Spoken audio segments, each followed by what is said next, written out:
all have to answer for things we've done. I don't want you to be comfortable. We will find you.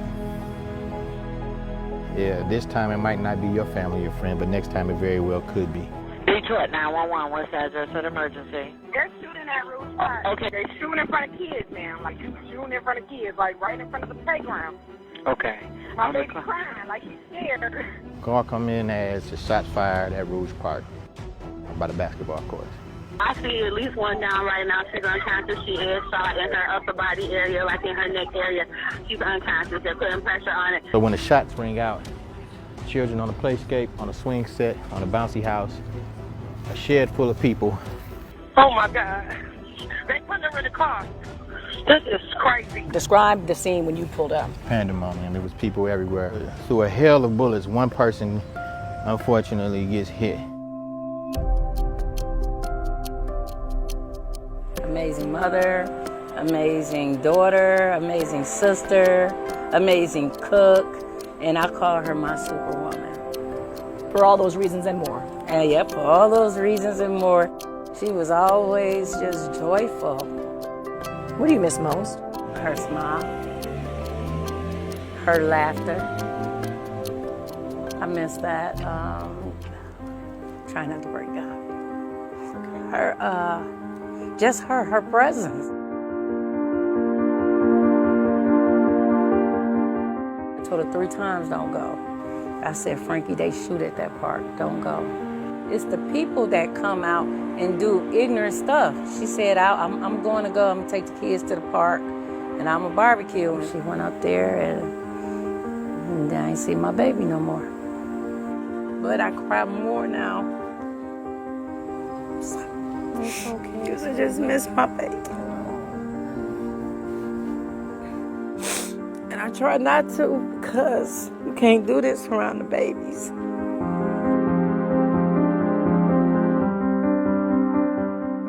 My name is Sherry, and I am Francesca Marks' mother. Francesca Marks. Everyone who knew her and loved her called her Frankie. And Frankie was a firecracker. She was so full of life and laughter. And she poured her heart and soul into her work and to all those around her. If anyone ever needed anything, Frankie was there. And there is no hiding the fact that Frankie was a very pretty young woman. But none of that mattered to Frankie. Not one bit. She was all about family. Her mother, her siblings, her life partner, Kevin, and their 7 bright and beautiful children. We met up with Kevin on a busy day at the park. While children laughed and music played, Kevin fought back tears. We're going to be together the rest of our life. But when I got that phone call, it was a phone call I never expected. I miss her. I miss her smile, her warmth. I miss the way she was a mother to our kids. I can never get my goodbyes or I love you to her. That's what really hurts me. I'm a father sitting here raising 7 children by myself, so 5 girls, 2 boys. They took away a big part of her. So my kids come first. That's all I'm half now. You're not alone. They have almost 3,000 aunts and uncles in the police department. You can call and we'll be right there. We will never stop seeking justice for you. I'll come up here every now and then and I'll come talk to her, let her know what's on my mind, how the kids doing. Cry it out. I don't want to come, but I have to. But this is the last place where she took her last breath.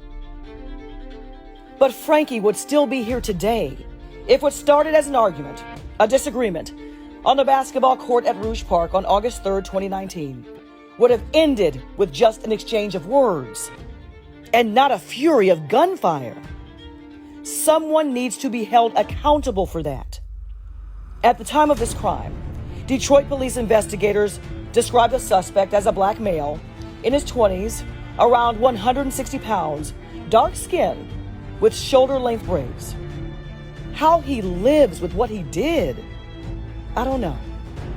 There's relatively no conflict resolution being practiced. Respect life enough to learn how to cope with conflict, and that would go a long way in curbing some of the violence. So there are fewer victims and fewer broken hearts. Anybody that's come in contact with Francesca basically was hurt. You know, whenever you put a gun in your hand and you decide to come back and use it, you're taking on a big responsibility right there. They don't know God, I'm just telling you. They just know something got to change. The narrative has to change in this country, in this city, in this neighborhood. Francesca wanted the crimes to end. That's something she stood for.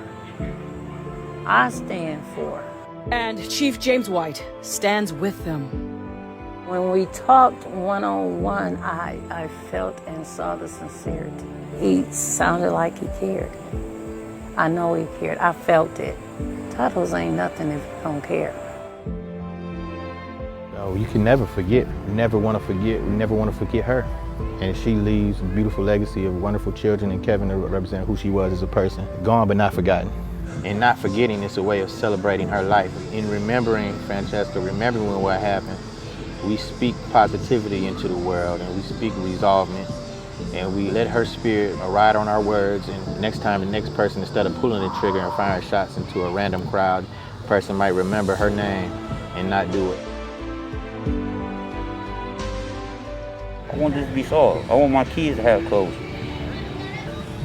I know somebody out here knows something.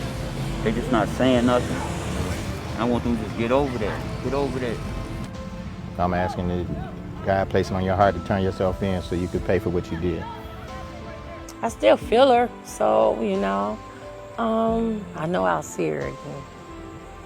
If you know anything at all about who stole the life of 30-year-old Francesca Marks, please call 1-800-SPEAK-UP right now.